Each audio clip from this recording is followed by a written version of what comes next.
जय श्री ओम नमः सिद्धिभ्यो नमः सिद्धिभ्यो नमः सिद्धिभ्यो नमो अरहन्ताणं नमो सिद्धाणं नमो आयरीयाणं नमो अध्यायाणं नमो योगी सवसाहुणम्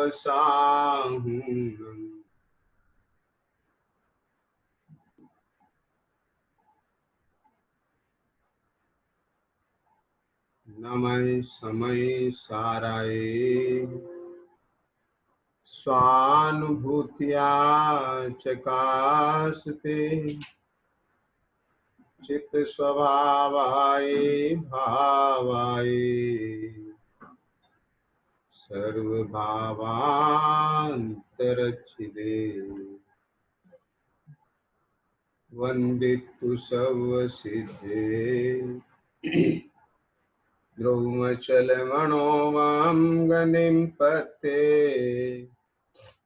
वोच्छामि समय पाहुड विणमोह सुध केवली वणिनम्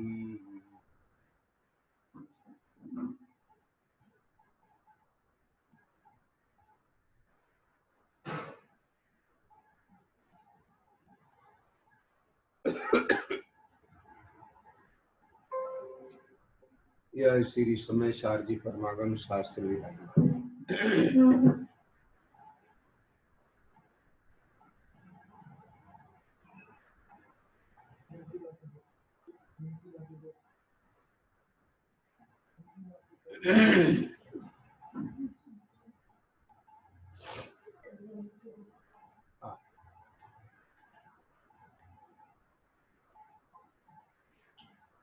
आचार्य कुंकुन देव निर्गन दिगंबर सिंह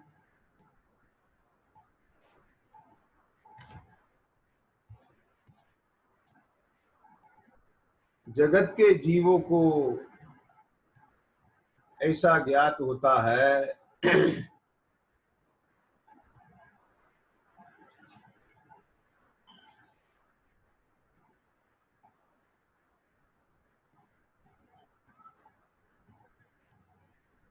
ये दिगंबर मुनिराज,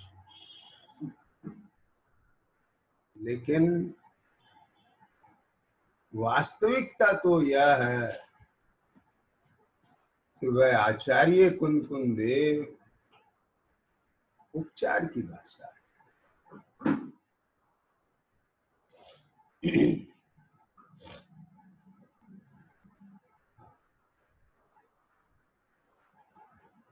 अपने को कहां से देख रहे हैं, कहां से अनुभव कर रहे हैं।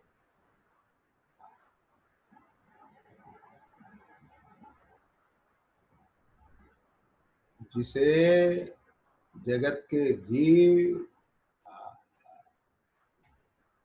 मुनि धर्म समझते हैं, वह सब मूल गुण पालन का परिणाम, केश लुंचन का परिणाम।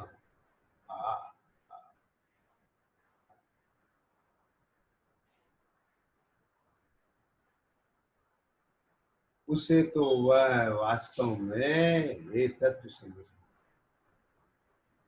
ये राग भाव है, विकल्प है।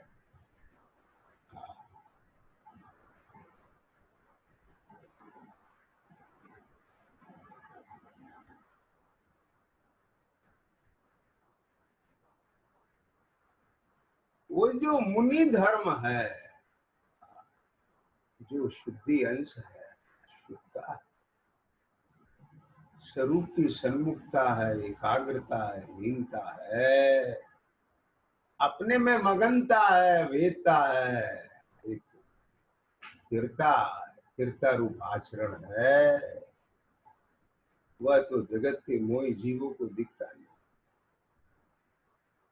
निर्मोही लखे तिनको ही निर्मोही लखे तिनको ही। समझ में आया? ये तो कोई जिसका स्वयं भ्रम मिट गया हो, जीव के परमार्थ स्वरूप की जिसे दृष्टि हो गई हो, ऐसा कोई निर्मोही जीव ही उनका वास्तव में परमार्थ दर्शन कर पाता है। अन्यथा जगत के जीव तो कहाँ से देखते हैं? यह ऐसे दिगंबर मुनि कितना तप करते हैं, सर्दी गर्मी बरसात में ऐसे कैसे रह लेते हैं। ओहो, कितना त्याग है, कैसे कष्ट सहते हैं। वो यहां से देखता है, वो अपने गज से देखता है। समझ, वास्तव में वह धर्मी आत्मा बन के देख।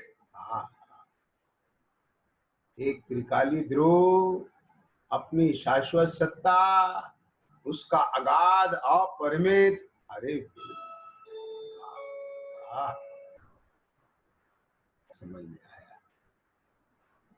ऐसा उसका पारमार्थिक स्वभाव, अहो पारमार्थिक स्वभाव, अद्भुत अद्भुत।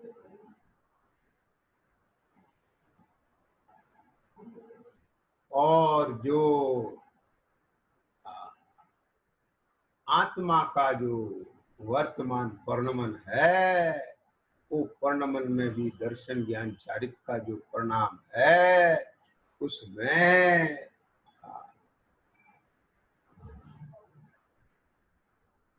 वो ज्ञान अपने को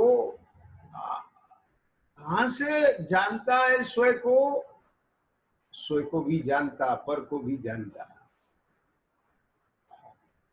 अपने को तो उस परमार्थिक स्वरूप रूप एमपने जानता है, पर जितनी अभी परिणति में अस्थिरता है, दोष है, कर्म का संयोग है, तद्रूप परिणमन है, परिणाम है।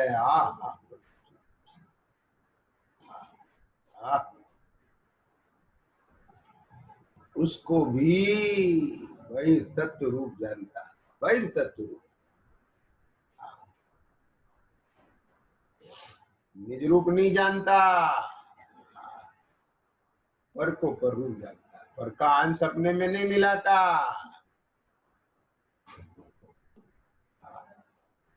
ऐसी श्रद्धा, अकंप श्रद्धा, अकंप श्रद्धा, परिणमन। चारित्र गुण में जितना स्वाभाविक शुद्ध अंश है, वह मेरा स्वरूप है, और जितना अभी अस्थिरता रूप रागादि अंश है, वह कहीं मेरा स्वरूप नहीं, वह तो कर्म के निमित्त से होने वाला निमित्त अभी दोष है। ऐसा ज्ञान जानता है, उस अवस्था को मुनि दशा कहते हैं।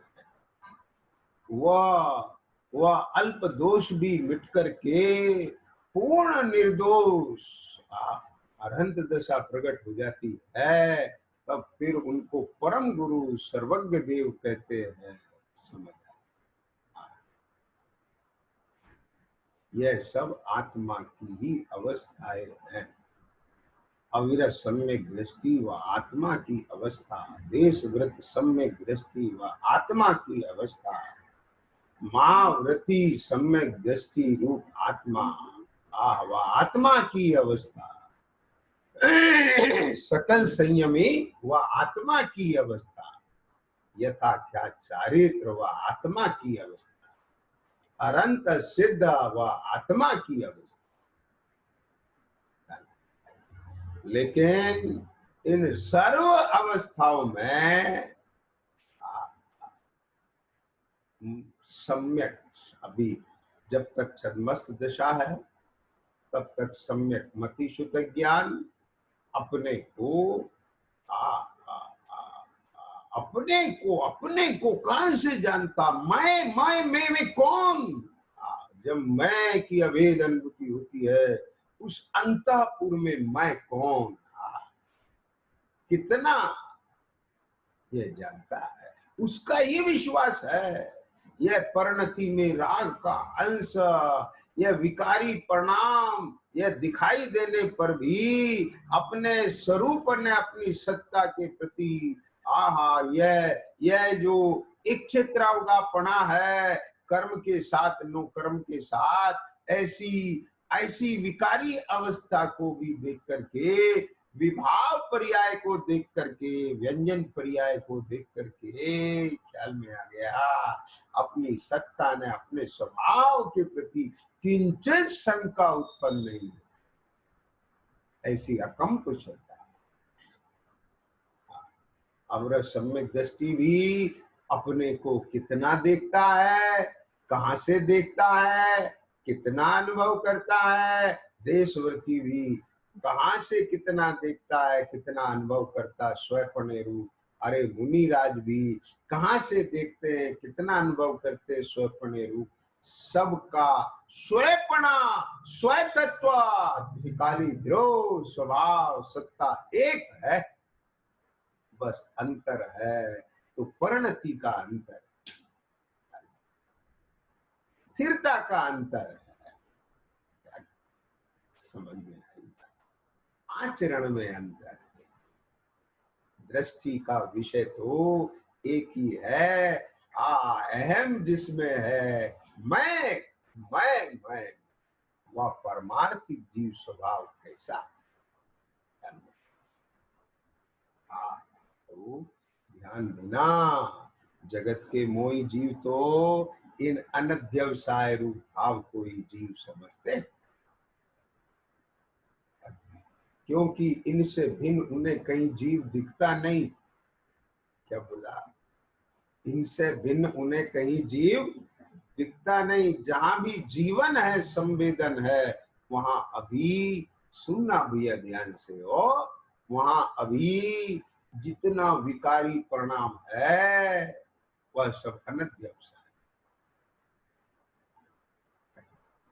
इंद्रिय ग्राह, अनुमान ग्राह, वहां तक है बस पहुंच। लेकिन यह चेतना गुण, यह तो पक्षातिक्रांत होकर के स्व संवेदन ज्ञान गम्य।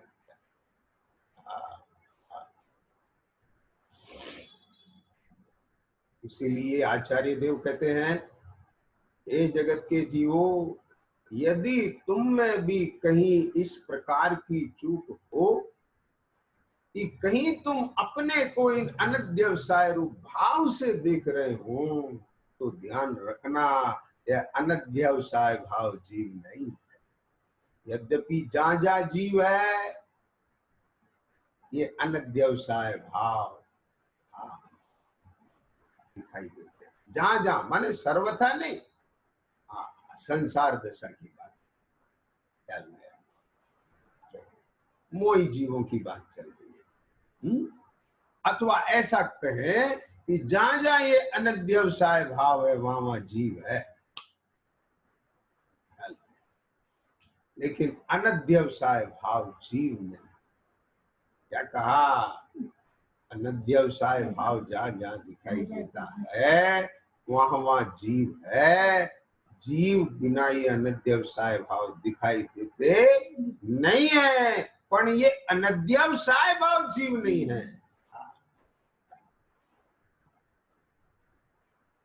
ओहो, अद्भुत बात। जीव तो उससे निराला है। कैसा है जीव? आचार्य देव कहते हैं,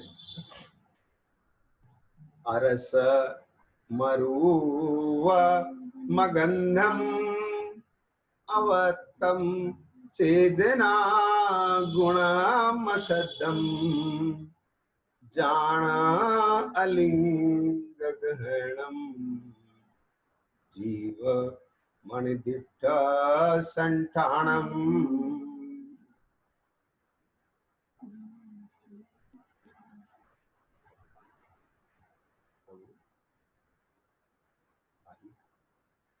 तू यह तो बता, तू अभी वर्तमान में अपने को अनुभव कर रहा है, ठीक बात।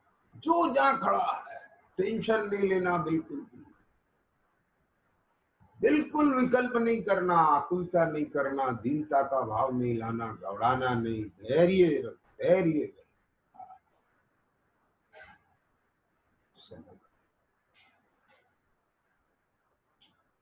इस दुनिया में बस तू कहीं भी खड़ा है, बस ये बता दे तू कहाँ खड़ा है, हम तुझे वहीं से तेरे घर आने का मार्ग बता दे। क्यों कि हर जगह से तेरे घर आने का मार्ग क्या समझ में है? कौन सा स्थान ऐसा है और कौन सा स्थान ऐसा नहीं है जहां से अपने स्थान पर ना आ सके? कौन सा स्थान ऐसा नहीं जहां से ना आ सके? अर्थात सर्व स्थान से अपने घर आया जा सकता है। अभी तो बस ये बताओ, देखो बताने की बात तो यहाँ कैसे हो, आप सामने है नहीं, सीधी बात होती नहीं, बस अपने से बात करो। मैं अभी अपने को कैसा अनुभव कर रहा हूं, क्या अनुभव कर रहा हूं, किस रूप अनुभव कर रहा हूं, क्या बनकर अनुभव कर रहा हूं।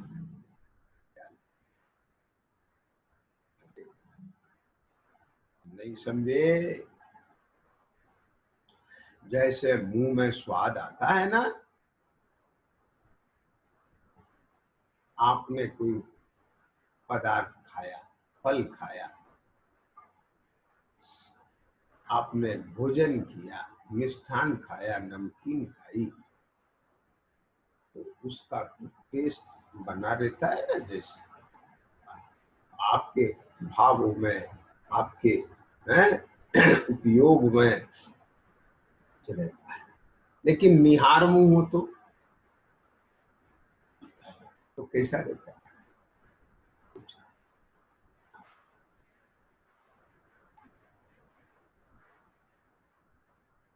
अभी देखो, मुंह की नहीं कह रहे, यहाँ उपयोग की कह रहे हैं। उपयोग में कैसा आवेदन,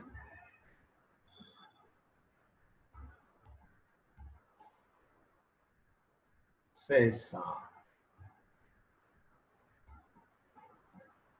देखो उपयोग में कैसा वेदन।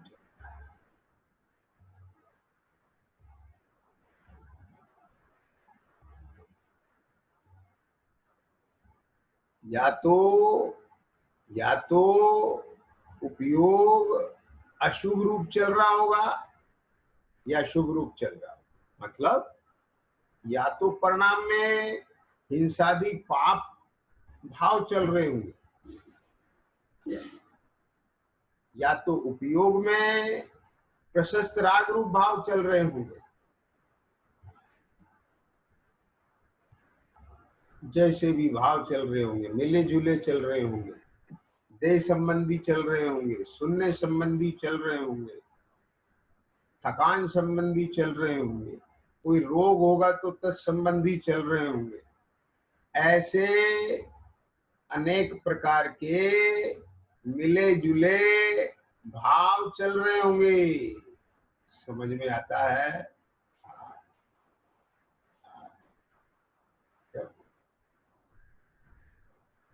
ये जो नाना प्रकार के भाव चल रहे होंगे, उनका ही वेदन हो रहा होगा कि नहीं? जो मुंह में पड़ा होगा उसी का ही तो स्वाद मिलेगा। तो समझना, ये जो परिणाम चल रहे हैं, तो उस वक्त तो तू अपने को कहां से देख रहा है? परिग्रह का परिणाम चल रहा है, हिंसा का तो नहीं चल रहा है, झूठ चोरी कुशील का तो नहीं चल रहा है, परंतु परंतु परिग्रहजन में चल सकता है। समझे ना? परिग्रह 24 वेद,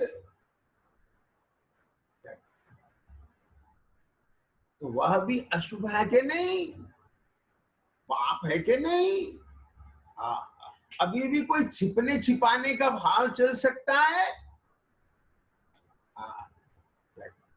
अपनी किसी परिणति को छिपाने रूप भाव चल सकता है।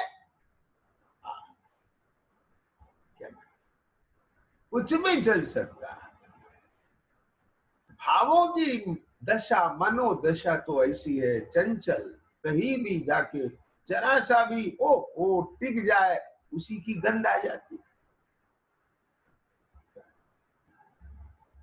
गया।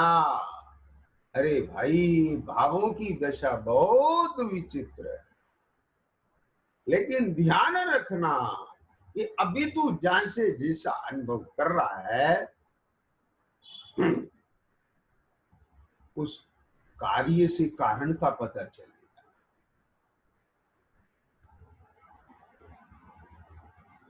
क्या? और वहीं से अपने घर वापस लौटना है। वहां से पता चलेगा कि तू कहां खड़ा है। बहुत से व्यक्ति फोन पे बताते हैं कि हमको समझ नहीं आ रहा है हम कहां खड़े हैं। तो भैया, कोई दिखाई भी नहीं दे रहा है जिससे पूछ ले कि हम कहां खड़े हैं। तो हम पूछते हैं ना कि बोल, तेरे को आसपास क्या दिखाई दे रहा है? क्या कहा? कुछ समझ में आई बात? आस पास कुछ लिखा हो तो पढ़ के बता। और तू पढ़ना भी नहीं जानता है, तू जरा पहचान करके बता कि कैसा कैसा क्या क्या दिखता है तुझे। क्या बोला? कुछ समझ में आया? उसी से अनुमान करके फिर थोड़ा इधर उधर आजू बाजू का बता के दिखा के और नक्की करके निश्चित करके वहीं से उसे वापस आने का मार्ग बता दिया जाता है। क्या कहा? ठीक इसी प्रकार से यह पूछ रहे हैं कि बता, तुझे अभी कैसा अनुभव होता है, तू क्या देख रहा है? मैं सुनने वाला हूं। ठीक बात है। ओ, मुझे इन बातों का निर्णय करना है। आओ, मेरे को ऐसे भाव हो रहे हैं।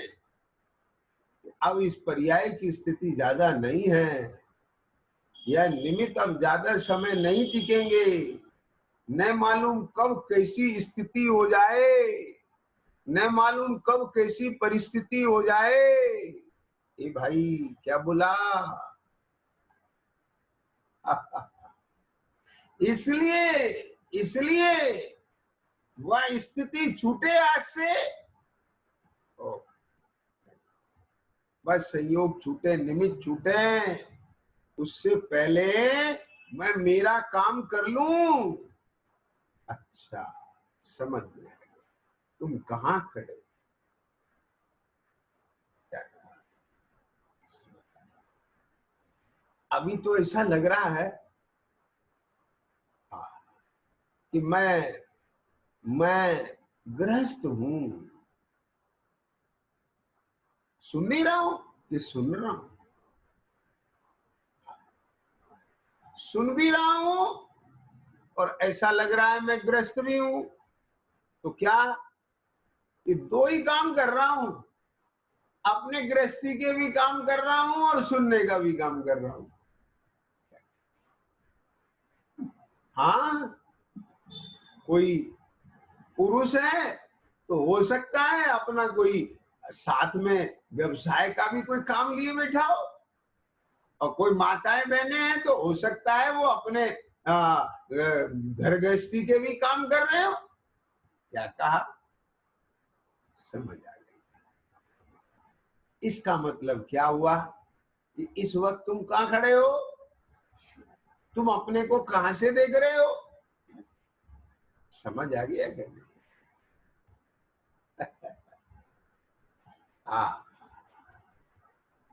बोलो। कोई कोई के ऐसे भाव होते हैं, उपदेश सुनते हुए, साथ सुनते हुए माला फेरते रहते हैं, उनकी माला भी चलती रहती है, अथवा कुछ पढ़ना भी चलता रहता है और सुनना भी चलता रहता है। उनका क्या है कि देखो साहब, हमारा नियम है, ये माला पूरी करना है हमको, हमको ये पढ़ना भी था, हमको ये पाठ और शास्त्र भी सुनना है, सब लिमिटेड है। चल क्या करें? अब बोलो, ये भावना है सुनने की भी, अब करें क्या? भोजन भी बनाना है तो किचन में भी काम करना है, हाँ सारे ही काम करना है, साथ संवारते संवारते भी कर रहे हैं। हाँ, और देखो ये तो कोई दिक्कत की बात नहीं है, सब काम चल सकते हैं। सुनने का काम तो कान ही करेंगे ना, हाथ दूसरा काम करते रहेंगे। अरे प्रभु, उपयोग तो एक समय में एक ही काम करेगा, ख्याल में आया? हाँ, और सुन, तू क्या बन करके सुन रहा है, ये नक्की करना पड़ेगा। क्या बोला, समझ में आया कि नहीं आया? अरे कहाँ खड़ा है तू? वहां से भेद ज्ञान चालू होगा, वहां से अपना घर वापस लौटना होगा। ये विधि बता दी है, केवल सुनने के लिए नहीं सुनना, घर आने के लिए सुनना। क्या? और सुन, वह जो फोन पर तुझे मार्ग बताया जा रहा है, केवल सुनाने के लिए नहीं सुनाया जा रहा है, तुझे घर बुलाने के लिए सुना है। अब ध्यान से सुन, जहां खड़ा है और वहां ही खड़ा रहे, हिले नहीं। हाँ, तो सुनने का क्या मतलब और सुनाने का क्या मतलब? ये मुझे तो यही मजा आ रहा है, तमाशा चल रहा है यहाँ पर। क्या बोला, समझ में आया? अरे इतने तमाशा पूरा होगा, इतने जो सुना था वो विस्मरण हो जाएगा। बोले नहीं नहीं नहीं नहीं नहीं, वो सब हमने फोन में टेप कर लिया है। क्या कहा है ना? हाँ, अब तमाशा देख लें जरा थोड़ी देर, और फिर उस फोन में से सुन लेंगे, और फिर सुन करके उसके हिसाब से आ जाएंगे। लेकिन सुन, सुनाने वाला नहीं मिलेगा। बोले वो सुना दिया ना, और तुझे कुछ पूछना पड़ा तो फिर पूछ लेंगे। तो वो कहेगा तुमने जभी क्यों नहीं पूछा था? बोले तब तो तमाशा देख रहे थे। हाँ, तब तो जरा घर गृहस्थी के काम कर रहे थे जब आपका स्वाध्याय चला। ख्याल में आया? हाँ, अरे प्रभु सुन तो सही, इससे तेरी धगस और दरकार का पता चलता है। ये जो जीव है, ये भव से थका हुआ जीव है, जिसको चारों तरफ ऐसा दिख रहा है, अरे रे रे रे रे, जल्दी बताओ, मेरे पीछे जंगली जानवर पड़े हुए हैं, जल्दी बताओ, यहाँ चारों तरफ ठग लुटेरे पड़े हुए, जल्दी बताओ, अब मेरे से ये भूख प्यास का दुख नहीं सहा जाता, तुरंत जल्दी घर आना है, बहुत भटक लिया हूं, थका हूं। जिसे थकाने नहीं लगी वो संसार की, जिसे अभी ये 5 इंद्रिय के विषय भोगों में ही जिसे मजा आ रहा हो, जो अपने को इन अनध्यवसाय भाव रूप ही देख के संतुष्ट हो रहा हो। हाँ? क्या बोला? क्या उसे जिज्ञासा बनेगी? क्या उसे जिज्ञासा जगेगी कि वास्तव में मेरा स्वरूप क्या है? हाँ, बोलो भाई, विचार तो करो प्रभु, विचार तो करो। आ, आ, आ,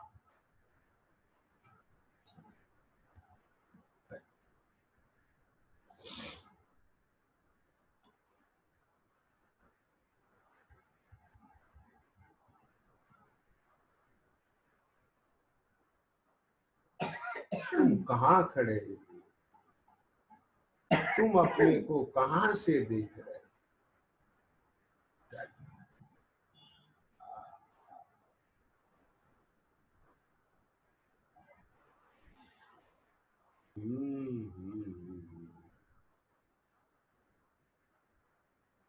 आचार्य देव ने तो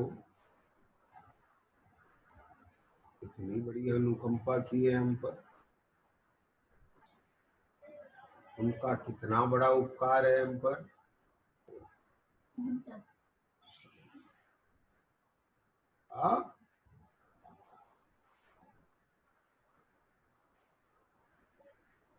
जहां जहां भी ये चेतन अपनी वर्तमान सूक्ष्म रूप दशा में जहां जहां भी देख सकता है अपने आप को, जिस जिस रूप देख सकता है, जहां जहां भी इसका दर्शन ज्ञान चारित्र पसरा पड़ा है, वहीं वहीं से लौटा करके घर पर आने का मार्ग बता दिया। लेकिन फिर भी ये अपने घर नहीं आए, इसे अपने घर पहुंचने की धगस दरकार ना हो, और वहीं किन्हीं तमाशों में और खेल में वह मस्त हो रहा हो, तो अब बोलो क्या होगा भाई? अवसर तो चला जाए।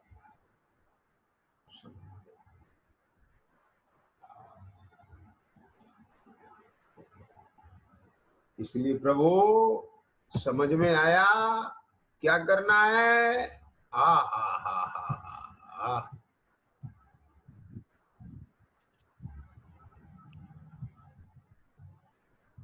भाई सुन तो सही।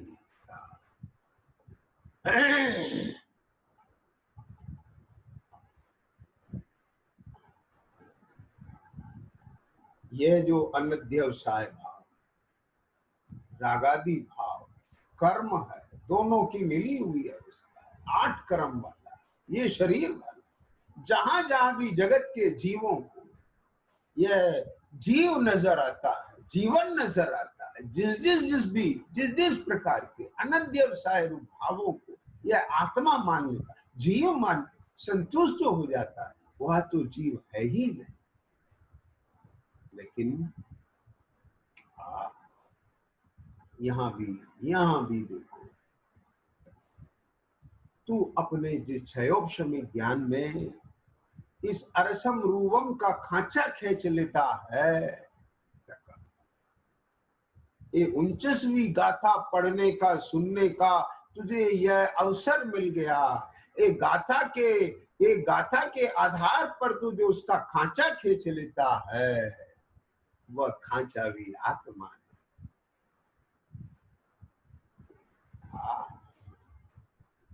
खांचा खींचने वाला और उस खांचे को देखने जानने वाला आत्मा है, खांचे में आत्मा नहीं है।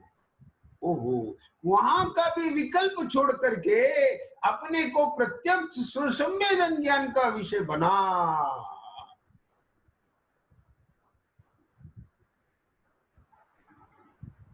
क्या बात, समझ में आया? स्व संवेदन के फल से समझ में रे, स्व संवेदन, एकाग्रता बढ़ रही है, ज्ञान की सूक्ष्मता बढ़ रही है, स्थूलता से सूक्ष्मता की तरफ लौट रहा है। यहाँ पर उन जीवों की बात ठीक है, जिसको नहीं आना अपने घर मत आओ, लेकिन जिसको आना है वो तो आ जाओ।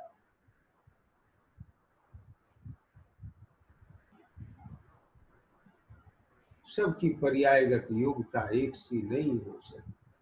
इसलिए श्री गुरु दयालु होकर के वह तो धर्मोपदेश दे देते। समव शरण में भगवान के सर्वांग से दिव्य देशना खिर रही। सबकी पर्यायगत योग्यता न्यारी न्यारी। कोई तो उसी वक्त उसी काल, हे प्रभु महाव्रत अंगीकार करके इन सब विकल्पों से दूर होकर के, रहित होकर के मैं तो अपने उस स्वरूप को साधने के लिए निर्विकल्प होता। कोई महाव्रत अंगीकार करते हैं, कोई अणुव्रत अंगीकार करते हैं, कोई पवित्र सम्यक दर्शन अंगीकार करते हैं। उनकी श्रद्धा सम्यक ज्ञान सम्यक होगा। अनंतानुबंधी कसाय के अभाव रूप उतनी शुद्धि उनके जीवन में प्रकट हो जाती है। कोई पाक्षिक हो जाते हैं, कोई नैष्ठिक हो जाते हैं, कोई सन्मुख हो जाते हैं, लेकिन कोई कोई ऐसे भी होते हैं जो तो उस बाह्य वैभव को देखने में ही मस्त होकर के वापस खाली हाथ चले। सबकी पर्यायगत योग्यता न्यारी न्यारी। देखो, जिसका लक्ष्य पर होता है निशाना, जिसकी निगाह में लक्ष्य होता है और उस लक्ष्य को प्राप्त करने की धगस होती है, निष्ठा होती है, ईमानदारी होती है, वह त्वरित एक्शन लेता, त्वरित एक्शन।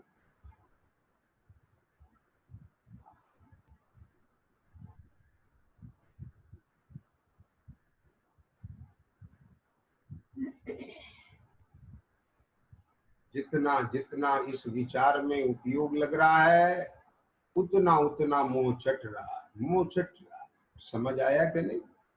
हाँ, तो देखो भैया, प्रथम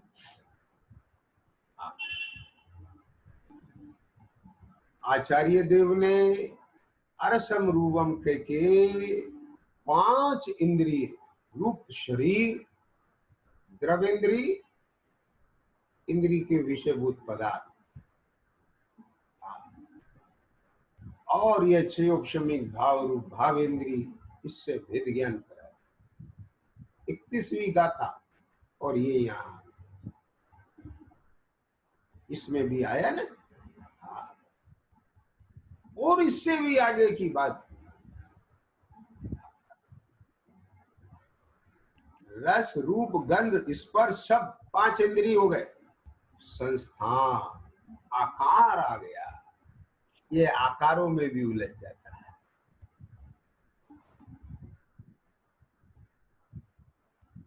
व्यक्त देख प्रभु, ये जो 6 द्रव लोग व्यक्त है, ये जो मनोगत भाव व्यक्त वहां तक भी पहुंच जाता है, वर्तमान प्रगट पर्याय तक भी पहुंच जाता है। लेकिन जो अव्यक्त चैतन्य जिसमें निरंतर संवेदन संवेदन, वह संवेदन स्वरूप आत्मा, दर्शन ज्ञान स्वरूप आत्मा, चैतन्य गुणमयी आत्मा, उसका वर्तमान परिणाम आत्मा, वर्तमान परिणमन आत्मा। लेकिन वह वर्तमान परिणमन आत्मा होते हुए भी अपने को आत्मा ना जाने, ना माने, अपने को इंद्रिय दे आकार वाला जाने माने, मोहराग द्वेष भावक भाव वाला जाने माने, और तद्रूप भावी रूपों के परिणमन करे तो उसे अनात्मा कह दिया जाता है। यह भी एक विवक्षा है। और अनात्मा कहने पर भी लेकिन वह अपने आत्म तत्व से, जीवत्व भाव से कहीं जड़त्व भाव रूप नहीं हुआ। यह भी एक विवक्षा या समझ में। अरे जड़ तो जड़ है, जड़ तो जड़ है, उसे थोड़ी चेतन बनाएंगे। अनात्मा तो अनात्मा है, उसे थोड़ी आत्मा बनाएंगे। पर तो पर है, उसे अपना थोड़ी बनाएंगे।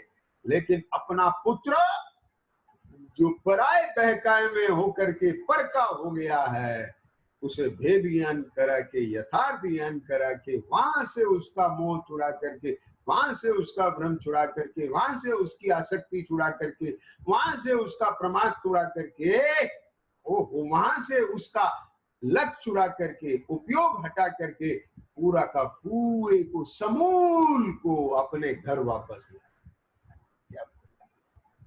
और घर वापस लाने का अर्थ यह नहीं है केवल उसे फिजिकल रूप से घर वापस ले आए, उसको इमोशनल रूप से भी घर लाना, भावनात्मक रूप से। केवल समझ आ गया क्या? वह पूरा अपना बन गया है। ये तब उसे यहाँ आके अपना सुसंवेदन पकड़ में आ गई। क्या मेरा, मेरा नहीं, मैं ही।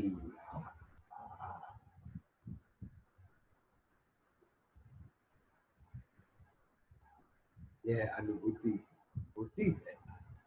बोलो क्या कहा? कोई प्रवासी अपने देश वापस आया, बहुत सारे लोग विदेश में जाके बसते हैं ना, लेकिन आज का जो प्रवासी अपने देश वापस आया है, वह वहां की गंध रख करके नहीं आया है, वह पूरे भावनात्मक रूप से अपने देश का होकर के आया है। उसने देख लिया, अरे ये सुख सुविधाएं व्यर्थ है, मौत है यहाँ पर, अब तो मैं भूल करके भी अपने देश को नहीं छोड़ूंगा, वही मेरे लिए शरण है। तो जब वह अपने देश में आता है तो क्या देखता है? मेरा भारत। क्या कहता है? मेरा भारत। वो ये नहीं कहता है 130 करोड़ लोगों का भारत। क्या कहता है? मेरा। समझ? ऐसे ही क्या मेरा पारमार्थिक स्वरूप नहीं, अनंती पर्यायों का पारमार्थिक स्वरूप ये नहीं कहता है। क्या कहता है? प्रत्येक पर्याय ये कहती है मेरा पारमार्थिक स्वरूप, मेरा पारमार्थिक स्वरूप। अरे यहां भी अभी भेद है, मैं पारमार्थिक स्वरूप, ये कहना भी अभी भेद है। संवेदन रूप अनुभूति, यह अभेद। किंचित भी ना रहे दूरी। क्या कहा? किंचित भी ना रहे दूरी। क्या समझ आया? भगवान कहते हैं कि तू अपने इतने समीप आ जा। क्या बोला? जहां जहां किंचित भी ना रहे दूरी, विकल्प मात्र भी दूरी ना रहे, विकल्प का भी अभाव होकर के अभेद एकाकार निर्विकल्प स्व संवेदन रूप अनुभूति हो। पर किसकी और किसमें और कैसी? क्या बात है, ये भी महत्वपूर्ण बात है। तू भावक भावों की अनुभूति ले, समझ में आ गया, भाव्य रूप हो जा, ये उसकी बात नहीं है। तू रस का स्वाद ले, जब उसे एकाकार होकर के उपयोग उसमें मगन होता है तो ऐसा नहीं लगता मैं मनुष्य हूं, ऐसा नहीं लगता मैं रस चख रहा हूं, ऐसा लगता है मानो मैं रस ही हूं। जब स्पर्श को भोगता है तो सारा उपयोग उस स्पर्श आकार हो जाता है। मानो में स्पर्श, स्पर्श की भी वह से ठंडी गरम, रूखी चिकनी, कड़ी नरम, हल्की भारी रूप, पर्याय कार्य रूपी मानो मैं यही हूं, मानो मैं ये नहीं, मानो मैं यह अरसम रूपम, एक चैतन्य। ख्याल में आ गया, एक एक के साथ भेद ज्ञान कर, कितना बड़ा विषय मिल गया। उपयोग को लगाने के लिए हमारा उपयोग नहीं लगता, कुछ समझ नहीं आता कहाँ उपयोग लगाएं, लगाओ या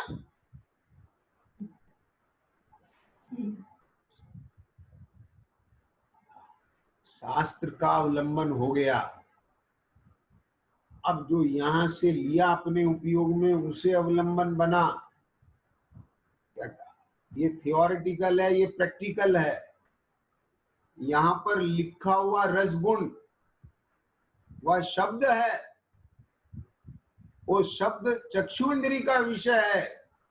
उस शब्द को पढ़ करके जो उसका अर्थ ग्रहण हुआ है, उसका भी जो वाच्य है वह रसना इंद्री का रस और रस गुण से युक्त पुद्गल, और उस पुद्गल के रस गुण की पर्याय जो प्रत्यक्ष है,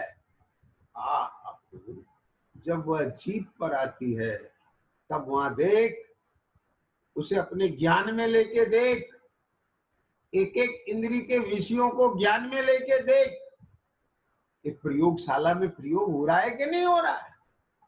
क्या कहा, बोलो। सारा विश्व लगा है कि उस वायरस की वैक्सीन ढूंढने के लिए, तो क्या कर रहे हैं वो? खाली हवाई कीले थोड़ी दौड़ा रहे हैं। क्या उनके पास कोरोना का वायरस भी है, उनके पास बहुत सारे वह सब दवाइयां हैं, फॉर्मूले हैं, लगा लगा के देख रहे हैं, जिसके साथ व्याप्ति बैठ जाएगी वही वैक्सीन बन जाएगी। क्या कहते हैं, समझ में। ऐसे ही प्रभु अपने उपयोग की प्रयोगशाला में ये सब इतना मैटर आ गया है, जीवन भर यही करना है। क्या कहा, अपने अपने उस स्वरूप में आ गया तो उसी में रहना है, उसी की निराकुलता का सुसंवेदन रूप आनंद लेना है। और यदि वहां से चलित हो गया तो फिर वहां से फिर भेद ज्ञान करके वापस आना, कैसे कि जैसे पहले आया था। हाँ, समझ में आया कि नहीं आया? जिस प्रज्ञा के द्वारा छेदा था उसी प्रज्ञा के द्वारा ग्रहण होता है, उसी प्रज्ञा के द्वारा अनुभवन होता है।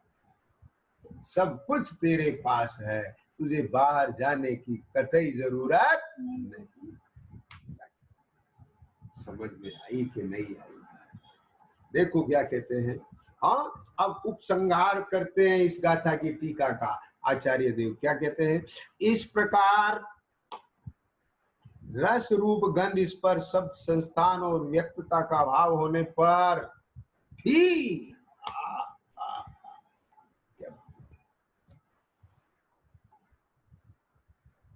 अलिंग्रहण, हाँ जी, क्या कहा, रस रूप गंध स्पर्श शब्द संस्थान और व्यक्तता का अभाव होने पर भी स्वयं संवेदन के बल से स्वयं सदा प्रत्यक्ष होने से, क्या बात है, आत्मा प्रत्यक्ष है। हमने तो सुना पड़ा था परोक्ष है, इंद्रिय ग्राह्य नहीं है, अनुमान ग्राह्य, अनुभव प्रत्यक्ष है। अनुमान गोचर, अनुमान में आता है पहले आत्मा का स्वरूप और फिर उसका यहाँ संवेदन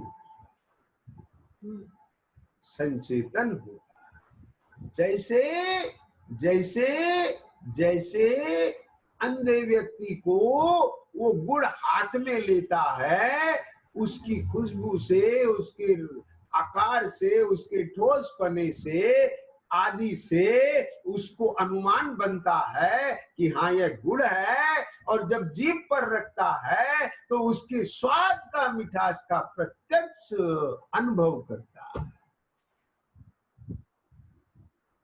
उसको भले ही उसके आकार और वह सब परमाणु नहीं दिख रहे हैं, लेकिन स्वाद प्रत्यक्ष है। ऐसे ही है आत्मा। आत्मा को भले ही प्रदेशों से, गुणों से, शक्तियों से प्रत्यक्ष नहीं है, लेकिन उन सब का स्व संवेदन प्रत्यक्ष है, अनुभव प्रत्यक्ष। लेकिन यदि अनुभव, उपयोग अभी वहीं पसरा पड़ा है तो उसे कैसे अनुभूति होगी भाई? शब्दों से अनुभूति नहीं होती, शब्दों में अनुभूति नहीं, शब्दों से तो केवल जानकारी। खड़ा हुआ है चौराहे पर, देख रहा है मदारी का नाटक, देख रहा है नट का नाटक, देख रहा है मदारी का जादू, देख रहा है तमाशा, उसे अपने घर की सुख की अनुभूति कैसे हो सकती है?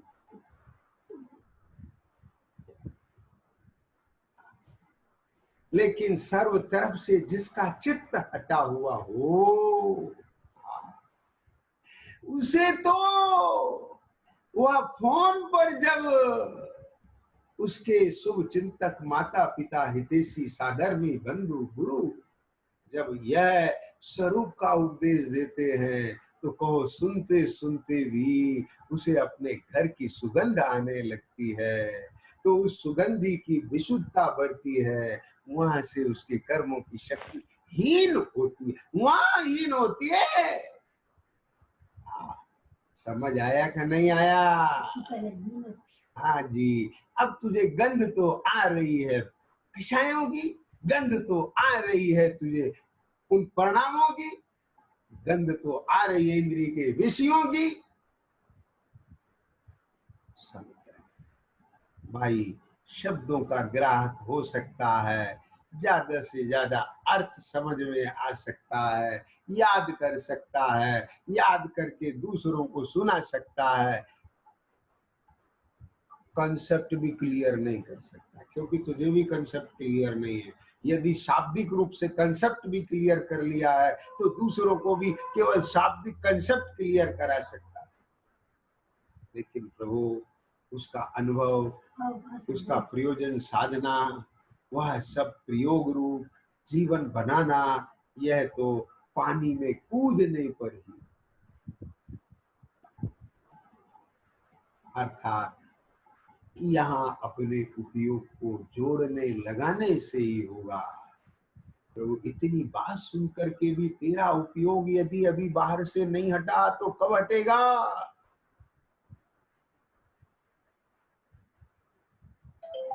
समझ आ गया? ओ नीचे अजगर मुंह फाड़े खड़े, चूहे तेरी डाल काट रहे हैं, हाथी उसे हिला रहा है,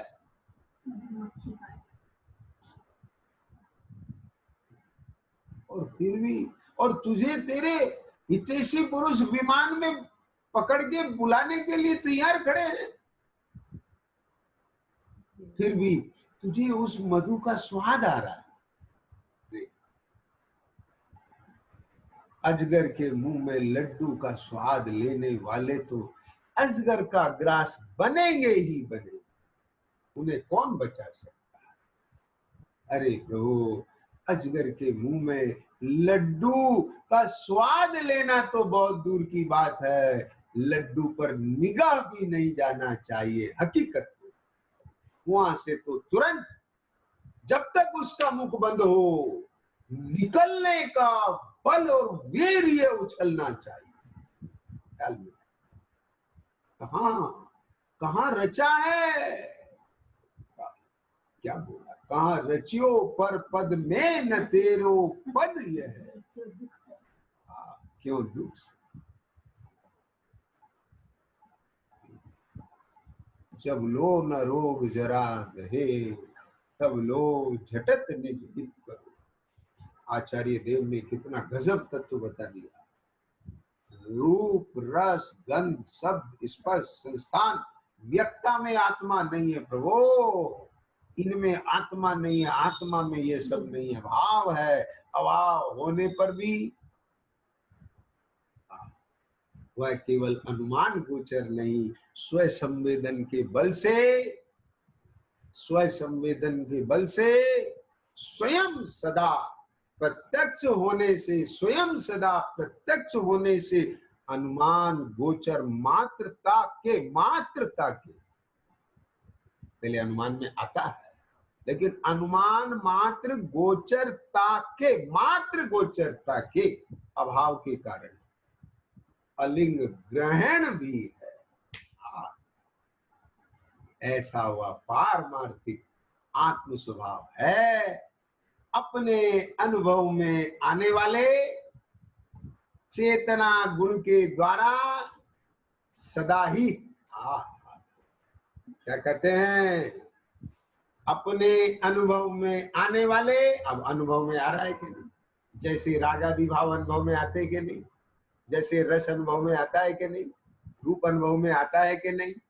अब बोलो, रूप का अनुभव है कि स्वरूप का अनुभव है?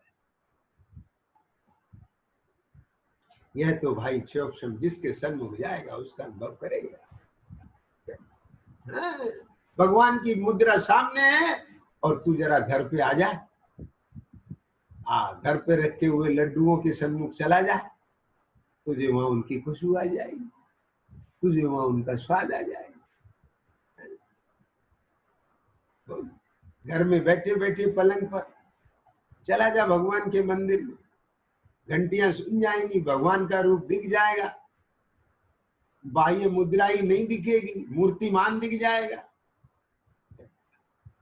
यह तो सब उपयोग के अधीन है। समझ में आया? अपने अनुभव में आने वाले चेतना गुण के द्वारा सदा ही अंतरंग में प्रकाशमान है। कौन? वह पारमार्थिक जीव, तेरा परमात्मा, मेरा वह त्रिकालिक शुद्ध गायब भाव, जो मेरा पारमार्थिक स्वभाव, जैसे प्रभु सिद्धालय राजे त्रयी स्वरूप सुमेरा है, वह सदा ही अंतरंग में प्रकाशमान है। ऐसा नहीं है तू चल मैं आता हूं। जैसे कोई व्यक्ति होता है ना, आपसे कहे क्या कहा, तो भैया तुम कहाँ खड़े हो? वहां खड़ा। तो घर कितनी देर में पहुंच रहे हो? 10 मिनट। बस ठीक है, पूरा मालूम है हम 5 मिनट में पहुंच जाएंगे। कोई बात नहीं, मैं तुझे घर पर ही मिलता हूँ। समझ में आ गया? मैं तुझे घर पर ही मिलता हूँ। तूने कह तो दिया घर पर ही मिलता हूँ। हो सकता है वो 10 मिनट से पहले पहुंच जाए, और हो सकता है तुझे 5 मिनट से ज्यादा लग जाए। मार्ग में 100 अड़चन है, बोलो तब फिर क्या होगा? लेकिन यहाँ ऐसा नहीं है कि जब तक वह दर्शन ज्ञान चारित्र गुण की तैयारी होएगी तब तक वह परमार्थिक स्वरूप आ जाएगा। नहीं है ऐसा, वह तो त्रिकाल अंतरंग में प्रकट प्रकाशमान मौजूद है। जैसे जिन मंदिर में, दिगंबर मंदिर में भगवान की प्रतिमा 24 घंटे एक ही रूप में विराजमान होती,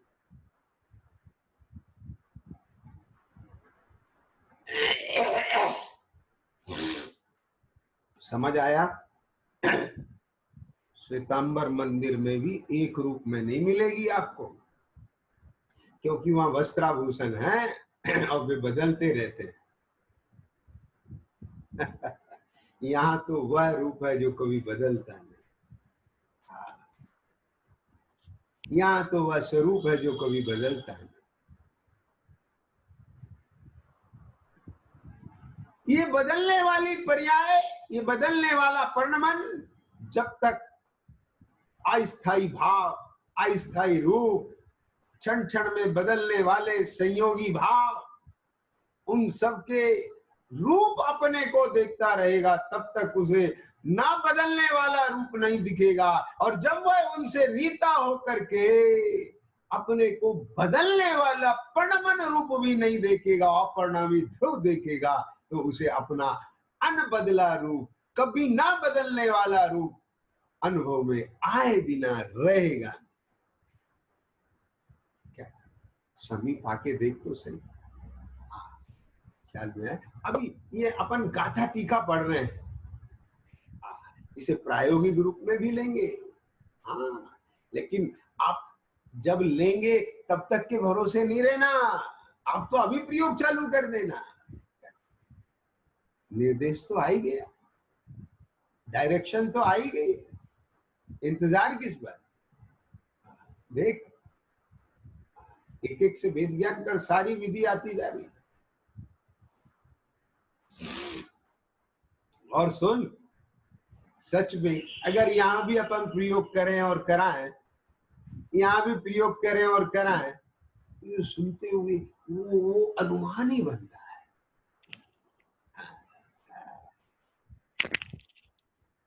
लेकिन यहाँ तो अपने अंतर में चिंतन करते करते, ज्ञान करते करते, समीप आते आते, भिन्नता भासते भासते, भासते भासते अपने से अभिन्न होता जाता है, चेतना गुण ऊर्ध्व होता जाता है, अपनी सत्ता और स्वभाव ख्याल में आता जाता है, न केवल ख्याल में आता है, उसकी फीलिंग चालू हो जाती है, और वह फीलिंग बढ़ते बढ़ते बढ़ते बढ़ते बढ़ते बढ़ते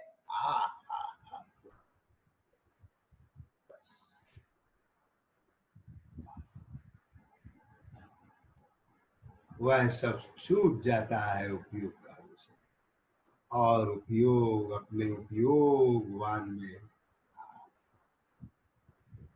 अभेद हो जाता है। किंचित भी भेद विकल्प नहीं है, अपने में ऐसा भेद एकाकार, परिणति अपने ध्रुव ज्ञायक स्वभाव में ऐसी समा गई,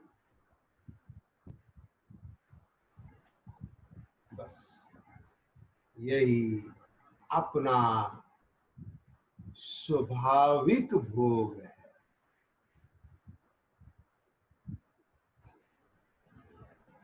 चेतना चेतन की है, चेतना चेतन की है, चेतना चेतन की है, तो वो चेतना चेतन का संभोग करे, संभोग अपनी जाति का, अपने का भोग करा जाता है।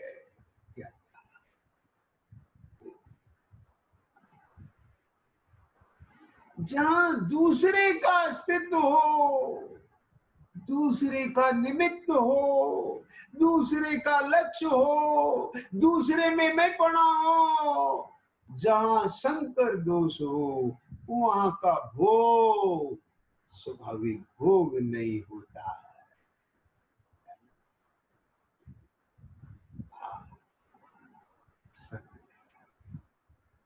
वह तो इंद्रिय भोग है या अनिंद्रिय भोग, यह अपना भोग है, वह पर का भोग है, वह पाप है, यह धर्म है। पुण्य नहीं लिया हमने,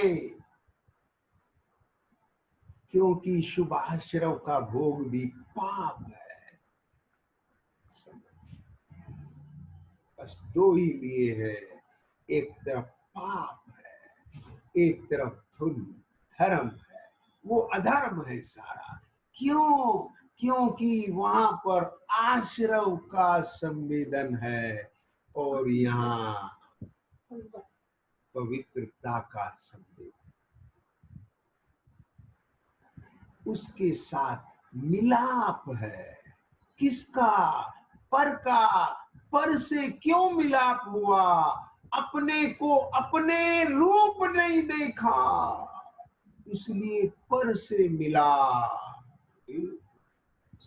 और जो अपने से विमुख होके पर से मिलता है, वह मालूम कौन होता है? वो जयचंद होता है।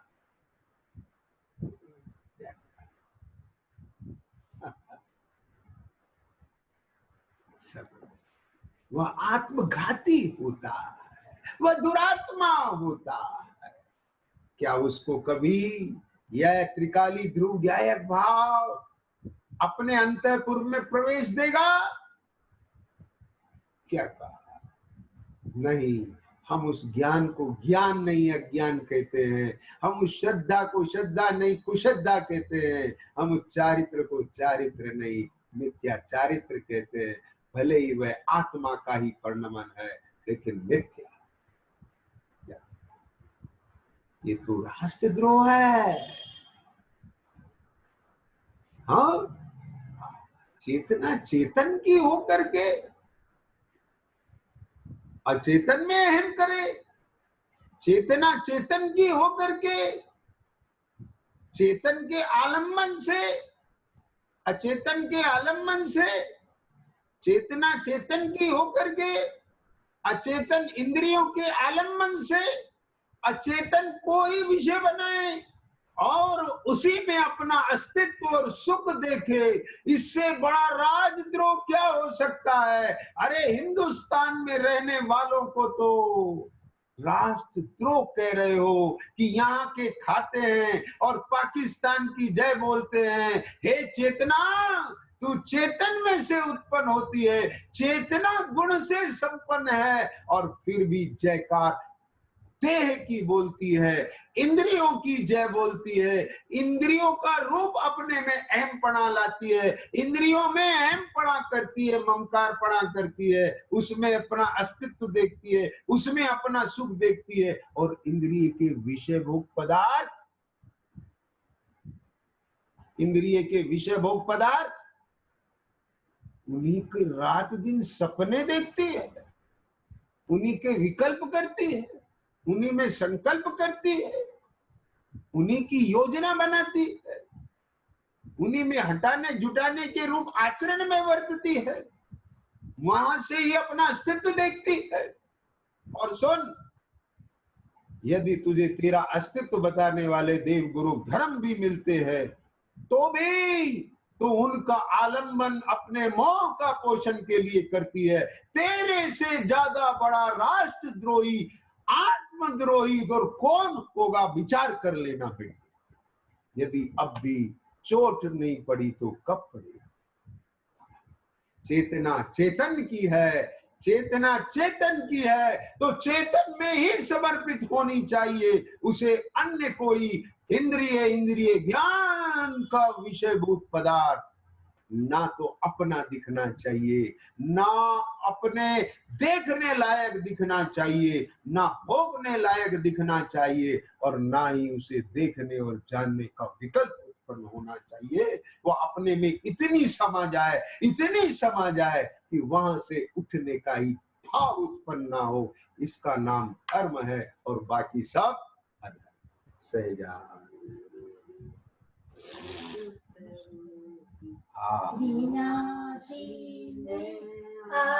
आत्मस्वरूप जय जानन